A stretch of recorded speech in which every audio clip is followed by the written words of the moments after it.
ಅಷ್ಟಕ್ಕೂ photographer photo ತರ್ತಿದ್ದಾನೆ ಅನ್ನೋ ವಿಷಯ ನಿಂಗೆ ಹೇಗೆ ಗೊತ್ತಾಯ್ತು ರಾಧಿಕಾ?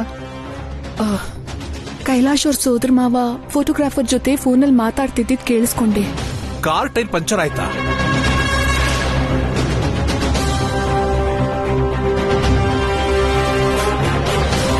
Car tyre puncture ಆಗಿದೆಯಂತಮ್ಮ.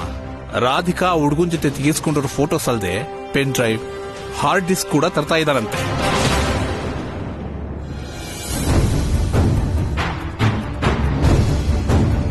ಲಕ್ಕೀಲಿ ಅವರು ಫೋನಲ್ಲಿ ಮಾತಾಡ್ತಿರುವಾಗ ವಿಷಯ ಗೊತ್ತಾಯ್ತು. ಹೋಗ್ಲಿ ಬಿಡು, ನೀನ್ ಕೇಳಿಸ್ಕೊಂಡಿದ್ ಒಳ್ಳೇದಾಯ್ತು ರಾಧಿಕಾ. ಹೌದು, ಫೋಟೋಗ್ರಾಫರ್ ಗೊತ್ತಾಗದೇ ಇರೋ ತರ ಆ ಫೋಟೋನೆಲ್ಲ ನೀನ್ ಹೇಗ್ ತಗೊಂಡೆ? ನೀನ್ ಹೇಳಿದ ಅಡ್ರೆಸ್ಗೆ ಹೋಗೋಷ್ಟ್ರಲ್ಲಿ ಅವನು ಕಾರ್ ಟೈರ್ ಚೇಂಜ್ ಮಾಡ್ತಿದ್ದ ರಾಧಿಕಾ.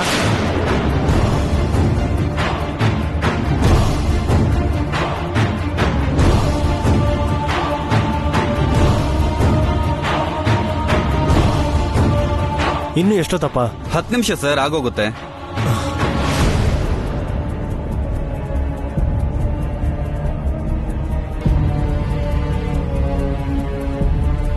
ರಾಧಿಕಾ ಹೇಳಿದ ಪ್ರಕಾರ ಆ ಫೋಟೋಗ್ರಾಫರ್ ಇವನೇ ಇರಬೇಕು.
ನೀನ್ ಫೋನಲ್ಲಿ ಕೇಳಿಸ್ಕೊಂಡಿದ್ದು, ಕಾರ್ ಟೈರ್ ಪಂಚರ್ ಆಗಿದ್ದು ಎಲ್ಲ ನಮ್ಗೆ ಒಳ್ಳೇದಾಯ್ತು ರಾಧಿಕಾ.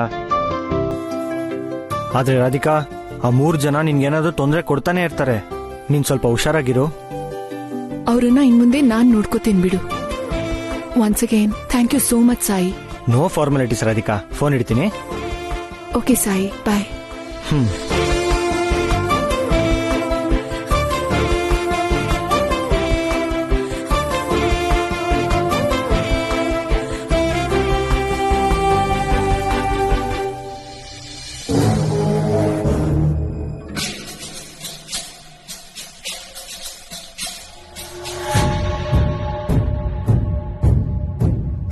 ನೀನ್ ಎಷ್ಟು ಬದಲಾಗಿದೆಯಾ Radhika. No no no no no, ನಿಂಗೇನೋ ಮೋಡಿ ಮಾಡಿ ಬದಲಾಯಿಸಿದ್ದಾರೆ. ಆದ್ರೆ ನನ್ನ ಪ್ರೀತಿ ಅಷ್ಟೇ ಪವಿತ್ರವಾದದ್ದು. ಯಾವುದೇ ಕಾರಣಕ್ಕೂ ನಿನ್ನ ಬಿಟ್ಕೊಡೋ ಮಾತೇ ಇಲ್ಲ.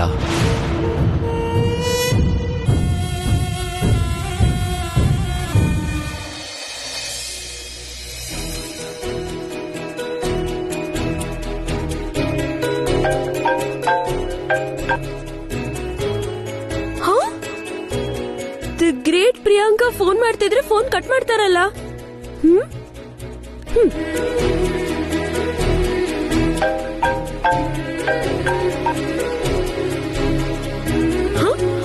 ಅರೆ, ಇಷ್ಟಕ್ಕೂ ನಾನು ಯಾಕೆ ಫೋನ್ ಮಾಡ್ತಿದ್ದೀನಿ ಅಂತಾನು ತಿಳ್ಕೊಳ್ದೆ ಕಟ್ ಮಾಡ್ತಾನಲ್ಲ. ತುಂಬಾ ಅತಿ ಆಯ್ತು ಒಂದು.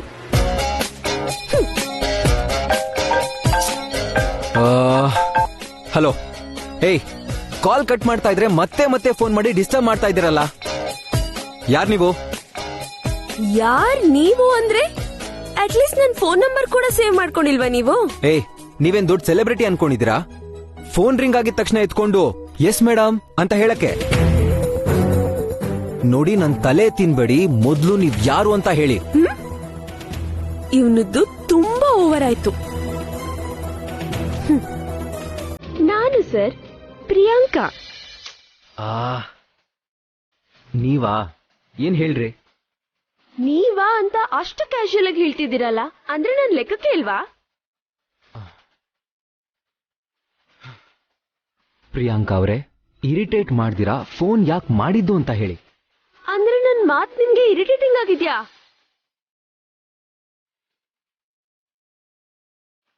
ಒಂದ್ ಹುಡ್ಗಿ, ಅದ್ರಲ್ಲೂ ಪರಿಚಯ ಇರೋ ಹುಡ್ಗಿ ಫೋನ್ ಮಾಡಿದ್ರೆ ನಗ್ತಾ ನಗ್ತಾ ಮಾತಾಡೋದ್ ಬಿಟ್ಟು ಅಂತ ಮುಖ ಸಿಂಡಿಸ್ಕೋತಿರಲ್ಲ.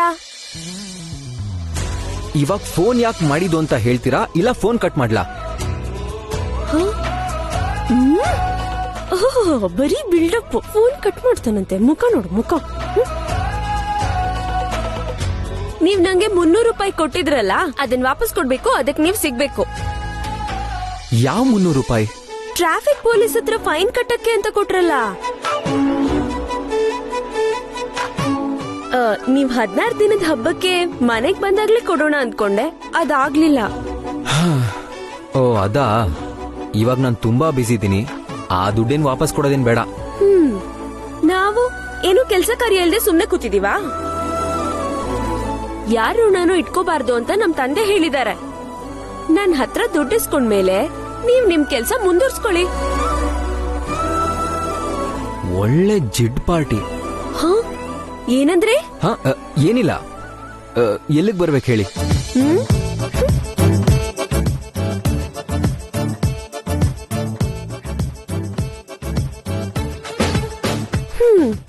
ಸ್ವಲ್ಪ ಟೈಮ್ ಸೆನ್ಸ್ ಇಟ್ಕೊಂಡು ಬೇಗ ಬನ್ನಿ. ವೇಟ್ ಮಾಡಿಸ್ಬೇಡಿ. ಟೈಮ್ ಸೆನ್ಸ್ ಬಗ್ಗೆ ನಿಮ್ ಹತ್ರನೇ ಮಾತಾಡ್ಬೇಕು.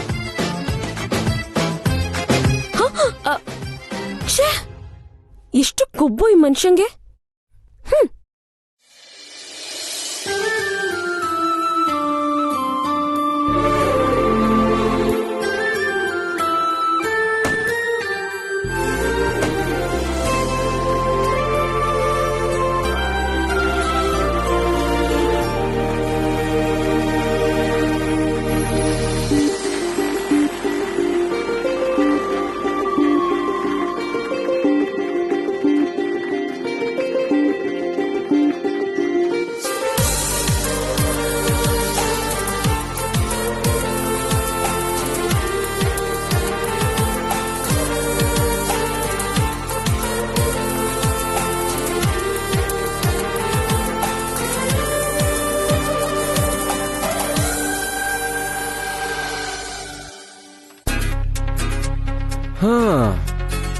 ಟೈಮ್ ಸೆನ್ಸ್ ಬಗ್ಗೆ ಮಾತಾಡೋರ್ಗೆ ಟೈಮ್ಗೆ ಸರಿಯಾಗಿ ಬರಕ್ ಗೊತ್ತಾಗಲ್ವಾ?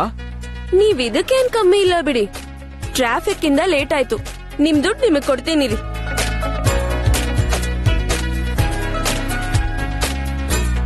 ತಗೊಳ್ಳಿ. ಇಷ್ಟ ದುಡ್ಡು ಕೊಡಕ್ಕೆ ಇಲ್ಲಿ ತನಕ ಬರ್ಬೇಕಿತ್ತಾ? ಫೋನಲ್ಲೇ ಟ್ರಾನ್ಸ್ಫರ್ ಮಾಡ್ಬೋದಿತ್ತಲ್ಲ. ಹೇಗ್ ತಗೊಂಡ್ವೋ ಹಾಗೆ ಕೊಡ್ಬೇಕು ಅಂತ ನಮ್ ಗುರುಗಳು ಹೇಳಿದ್ದಾರೆ. ಅದ್ರ ಜೊತೆ ಸ್ವಲ್ಪ ಮ್ಯಾನರ್ಸ್ ಕೂಡ ಹೇಳ್ಕೊಟ್ಟಿದ್ರೆ ಚೆನ್ನಾಗಿರೋದು. ಹಲೋ, ಹೇಳೋದಿದ್ರೆ ಡೈರೆಕ್ಟ್ ಆಗಿ ಹೇಳಿ, ಗೊಣಗ್ಬೇಡಿ. ಅಬ್ಬಾ, ಡೈರೆಕ್ಟ್ ಆಗಿ ಹೇಳಕ್ಕೆ ನೀನೇನ್ ರಾಣಿ ಲಕ್ಷ್ಮೀಬಾಯಿ ಅನ್ಕೊಂಡಿದ್ಯಾ? ಭಯ ಆಗ್ತಿದೆ ನಂಗೆ. ಹೋಗ್ ಸುಮ್ನೆ ಹೋಗು. ಹೊರಡ್ದೆ ಇಲ್ಲೇ ಟಿಕಾಣಿ ಹಾಕ್ಬಿಡ್ತೀನಿ ಅನ್ಕೊಂಡ್ರಾ? ಹೊರಡ್ತೀನಿ. Hello hello hello hello hello. ಮತ್ತೇನಾಯ್ತು? ಸಿಟ್ ಯಾಕೆ ಮಾಡ್ಕೋತೀರಾ? ಅದೇನಂತ ನಗ್ತಾನೆ ಕೇಳ್ಬೋದಲ್ಲ. ಕೆಲವು ಮುಖಗಳು ನೋಡಿದ್ರೆ ಸಿಟ್ಟು ಬಿಟ್ಟು ನಗು ಎಲ್ಲಿಂದ ಬರುತ್ತೆ ಹೇಳಿ? ಏನಂದ್ರೆ?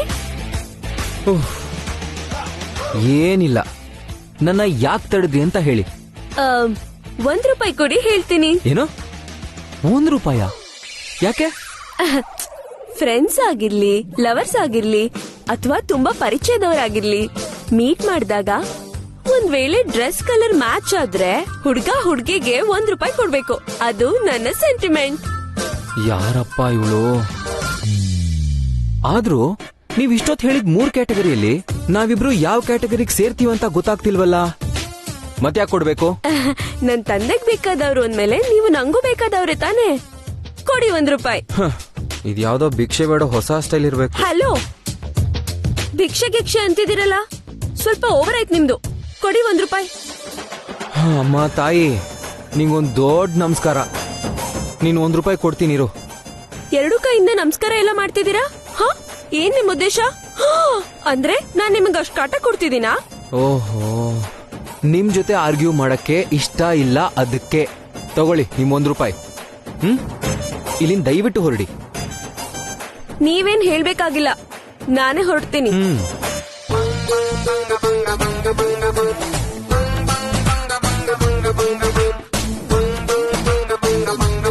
ನಿಂಗೊಂದ್ ದೊಡ್ಡ ನಮಸ್ಕಾರ.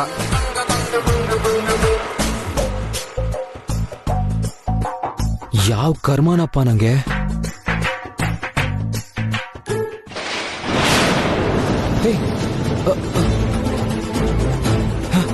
ಏಯ್,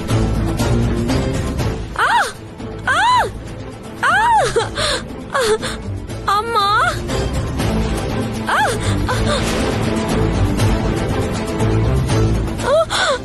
ರಕ್ತ ರಕ್ತ. ಪ್ರಿಯವ್ರೆ, ಪ್ರಿಯವ್ರೆ ಹೇಳಿ. ಪ್ರಿಯವ್ರೆ ಏನಾಯ್ತು ನಿಮ್ಗೆ? ಏನಾಯ್ತು ಪ್ರಿಯವ್ರೆ? ಪ್ರಿಯವ್ರೆ ಏನಾಯ್ತು? ಪ್ರಿಯವ್ರೆ, ಪ್ರಿಯವ್ರೆ ಹೇಳಿ. ಪ್ರಿಯವ್ರೆ ಹೇಳಿ. ಪ್ರಿಯವ್ರೆ, ಪ್ರಿಯಾ. ಶಕುಂತಲಾ ಅವ್ರೆ, ಶಕುಂತಲಾ ಅವ್ರೆ, ಶಕುಂತಲಾ ಅವ್ರೆ. ಯಾರು ನೀವೆಲ್ಲ? ನಾವು ಮಹಿಳಾ ಮಂಡಳಿಯಿಂದ ಬಂದಿದ್ದೀವಿ. ಶಕುಂತಲಾ ಅವರಿದ್ದಾರಾ? ಹಾ, ಇದಾರೆ, ಕರಿತೀನಿ. ನೀವ್ ಕೂತ್ಕೊಳ್ಳಿ.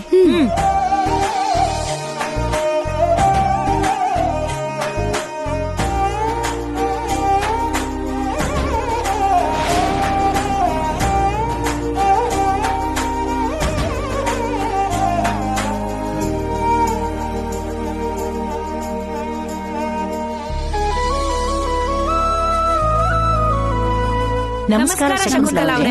ನಮಸ್ಕಾರ, ಕೂತ್ಕೊಳ್ಳಿ. ಅತ್ತೆ, ನೀವ್ ಮಾತಾಡ್ತಾ ಇರಿ, ನಾನ್ ಹೋಗಿ ಕಾಫಿ ತರ್ತೀನಿ. ಸರಿನಮ್ಮ, ಹೇಳಿ. ನಾವು ಅಮ್ಮ ಲೇಡೀಸ್ ವೆಲ್ಫೇರ್ ಕ್ಲಬ್ ಇಂದ ಬಂದಿದ್ದೀವಿ. ಈ ಫೌಂಡೇಶನ್ ಇಂದ ನಾವು ಕುಟುಂಬ ಜವಾಬ್ದಾರಿ ಹೊತ್ತಿರೋ ಹೆಂಗಸರಿಗೆ ಗಂಡ ಇಲ್ದಿರನೋ ಅಥವಾ ಇನ್ಯಾವುದೋ ಕಾರಣಗಳಿಂದ ಸ್ವಂತ ಉದ್ಯೋಗ ಹುಡುಕ್ತಿರೋ ಒಂಟಿ ಹೆಣ್ಮಕ್ಳಿಗೆ ಹೊಲಿಗೆ ಮೆಷಿನ್ ಕೊಟ್ಟು ಅಲ್ಲದೆ ಸಣ್ಣ ಪುಟ್ಟ ವ್ಯಾಪಾರ ಮಾಡಕ್ಕೆ ಆರ್ಥಿಕ ಸಹಾಯ ಮಾಡಿ ಅವರಿಗೆ ಆಸರೆ ಆಗಿದ್ದೀವಿ. ನಿಮ್ಮಂಥ ದೊಡ್ಡ ಮನುಷ್ಯರು ನಮ್ಗೆ ಹಣ ಸಹಾಯ ಮಾಡಿದ್ರೆ ನಮ್ ಫೌಂಡೇಶನ್ 4 ಜನಕ್ಕೆ ಉಪಯೋಗಕ್ಕೆ ಬರುತ್ತೆ, ಮುಂದುವರಿಯುತ್ತೆ. ಒಳ್ಳೆ ಕೆಲಸ ಮಾಡೋರ್ ಜೊತೆ ನಾನು ಯಾವಾಗ್ಲೂ ಇರ್ತೀನಿ. ನನ್ನ ಕಡೆಯಿಂದ ₹2 ಲಕ್ಷ ಸಹಾಯ ಮಾಡ್ತೀನಿ. ಈಗ್ಲೇ ಹೋಗಿ ಚೆಕ್ ಬುಕ್ ತರ್ತೀನಿ.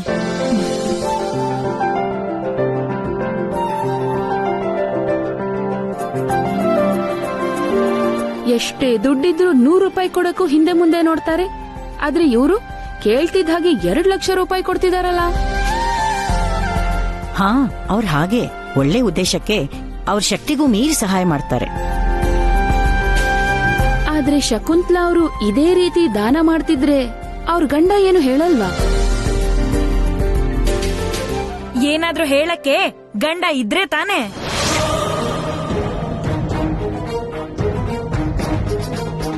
ಎಲ್ಲಿ ಹೋಗಿದಾರವರು? ಮಿಲಿಟರಿಗೆ ಸೇರ್ಕೋತೀನಿ ಅಂತ ಹೋದವರು ಪತ್ತೇನೇ ಇಲ್ಲ.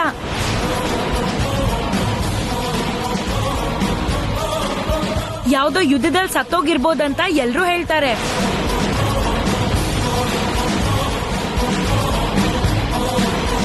ಗಂಡ ಇಲ್ದೇ ಇದ್ರು ಇವ್ರೇನು ಚೆನ್ನಾಗ್ ಅಲಂಕಾರ ಮಾಡ್ಕೊಂಡು ಮುತ್ತೈದೆ ತರ ಮೆರಿತಿದ್ದಾರೆ. ಈ ದೊಡ್ಡ ಮನುಷ್ಯರೆಲ್ಲ ಹೀಗೆ ಗಂಡ ಇದ್ದಾನೆ ಅಂತ ಜನರನ್ನ ನಂಬಿಸಿ ದೊಡ್ಡಸ್ಕೆಗೋಸ್ಕರ ಸಂಪ್ರದಾಯಗಳನ್ನೆಲ್ಲ ಗಾಳಿಗೆ ತೂರ್ಬಿಟ್ಟು ಟಿಪ್ ಟಾಪ್ ಆಗಿ ಅಲಂಕಾರ ಮಾಡ್ಕೊಂಡು ಓಡಾಡ್ತಾ ಇರ್ತಾರೆ. ಇಂಥವ್ರಿಗೆ ಸಂಪ್ರದಾಯಕ್ಕಿಂತ ಎಲ್ಲರ ಮುಂದೆ ಅಂದವಾಗಿ ಕಾಣೋದೇ ಮುಖ್ಯ.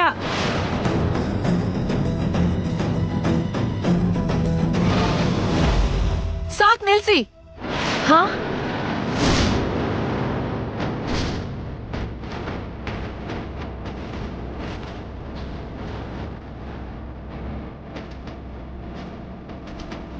ಇಳಿ ಮೇಲೆ, ಎದ್ದೇಳಿ ಹಿಂದೆ.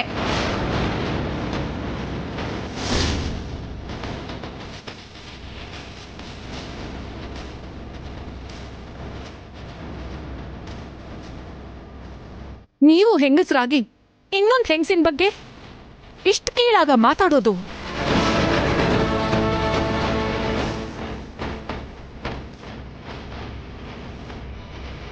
ಇಷ್ಟಕ್ಕೂ ನಮ್ಮ ಅತ್ತೆಯವ್ರ ಬಗ್ಗೆ ನಿಮ್ಗೇನ್ ಗೊತ್ತಿದೆ ಅಂತ ಅವ್ರ ಬಗ್ಗೆ ಇಷ್ಟು ಚೀಪಾಗಿ ಮಾತಾಡ್ತಿದ್ದೀರಾ? ನಾವಂತದ್ದೇನಲ್ವಮ್ಮ, ಇರೋ ತಾನೇ ಹೇಳಿದ್ದು. ಸಾಕ್ ನಿಲ್ಸಿ.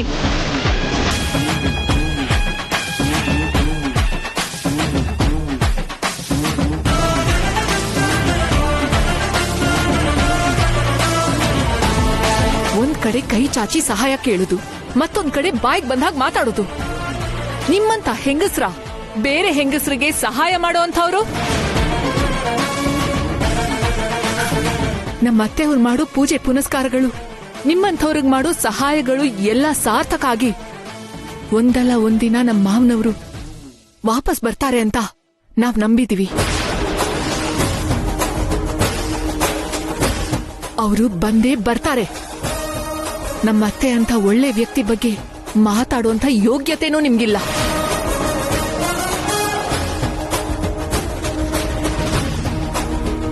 ಇನ್ನೊಂದ್ಸಲ ಚಂದ ಸಹಾಯ ಅಂತ ನಮ್ಮನೆ ಕಡೆ ಬರ್ಕೊಡ್ದು. ಮರ್ಯಾದೆ ಆಗಿರಲ್ಲ. ಹೊರಡಿ, ಹೊರಡಿ. ರಾಧಿಕಾ,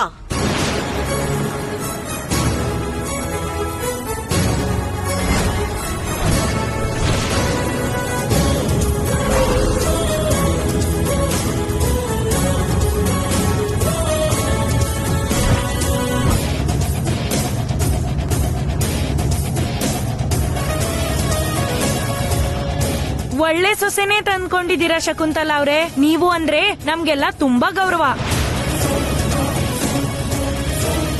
ಆದ್ರೆ ನಿಮ್ ಸೊಸೆ ನಿಮ್ ಹೆಸರಿಗೆ ಮಸಿ ಬಳಿಯೋ ತರ ಕಾಣ್ತಿದ್ದಾಳೆ.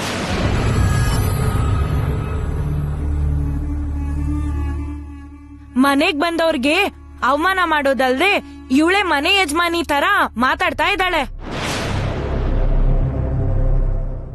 ನಿಮ್ ಸೊಸೆನ ನೀವು ಹದ್ಬಸ್ತಲ್ಲಿ ಇಟ್ಕೊಳ್ದೆ ಹೋದ್ರೆ ನಿಮ್ಗೆ ಕೆಟ್ಟ ಹೆಸರು ಬರುತ್ತೆ. ಸರಿ ಸರಿ ಬಿಡಿ, ಅದನ್ನ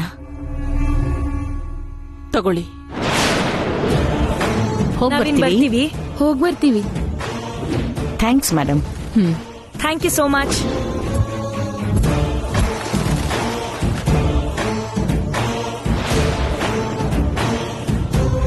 ರಾಧಿಕಾ, ಇವಾಗಿದೆ ನನ್ ತಂಗಿ ಕೈಲಿ ರಾಧಿಕನ್ಗೆ ಮೋಕ್ಷ. ಯಾಕೆ ಅವ್ರ ಹತ್ರ ಹಾಗೆ ಮಾತಾಡ್ದೆ? ನನ್ನ ಕ್ಷಮಿಸಿ ಅತ್ತೆ. ನಿಮ್ಗೀಗ ಉತ್ತರ ಕೊಡೋ ಪರಿಸ್ಥಿತಿಲಿ ನಾನಿಲ್ಲ.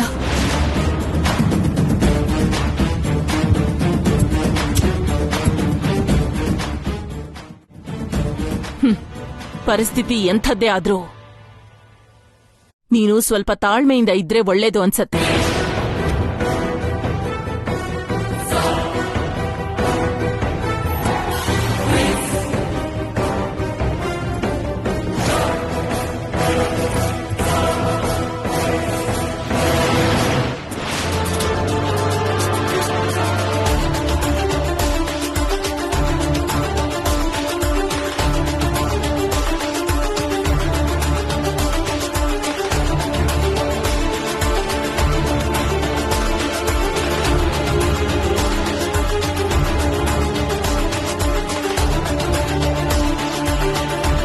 ತಂಗೆಮ್ಮ, ಗೌರವ ಅನ್ನೋ ಬುನಾದಿ ಮೇಲೆ ನೀನೀ ಮನೆ ಕಟ್ಟಿದೀಯ. ಮನೆ ಮರ್ಯಾದೆನೇ ನೀನು ಉಸಿರಂದ್ಕೊಂಡು ನೀನ್ ಬದುಕ್ತಿದ್ಯಾ. ಆದರೆ ನಿನ್ ಸೊಸೆ ನಿನ್ ಮರ್ಯಾದೆನೆಲ್ಲ ನೀರ್ ಪಾಲ್ ಮಾಡೋ ತರ ಕಾಣಿಸ್ತಿದ್ಯಲ್ಲಮ್ಮ. ಅಯ್ಯೋ ಅಯ್ಯೋ ಅಯ್ಯೋ ಮನೆಗ್ ಬಂದವ್ರಿಗೆ ರಾಧಿಕಾ ಬಾಯಿಗ್ ಬಂದ ಹಾಗೆ ಮಾತಾಡಿದ್ಲು. ನಮ್ ಕೈಲಾಶ ಹೆಂಡತಿ ಗುಲಾಮ ಆಗಿದಾನಂತೆ. ಅಲ್ದೆ ಈ ಮನೆ ದೊಡ್ಡಸ್ಕೆಲ್ಲ ಅವಳ್ದೇ ಅಂತೆ. ಚಂದಾಗಿಂದ ಕೇಳೋದಿದ್ರು ನನ್ ಕೇಳ್ಬೇಕು. ಕೃಷ್ಣ ರಾಮ ಅಂತ ಮೂಲೆಲ್ ಕೂತಿರೋ ನಾವ್ ಮತ್ತೇನ್ ಯಾಕೆ ಕೇಳ್ತಿದ್ದೀರಾ? ಈ ಮನೇಲಿ ಅವ್ರದೇನೂ ನಡೆಯಲ್ಲ, ಎಲ್ಲ ನಂದೇ ಅಂತ ಬಾಯಿಗ್ ಬಂದ ಹಾಗೆ ಮಾತಾಡಿದ್ಲು. ಒಳ್ಳೆ ಗುಣ ನಡತೆ ಇರೋಳು ಅಂತ ಸೊಸೆನ ಬಯಸಿ ತಂದ್ಕೊಂಡು ತಲೆ ಮೇಲೆ ಕೂರಿಸ್ಕೊಂಡ್ರಿ.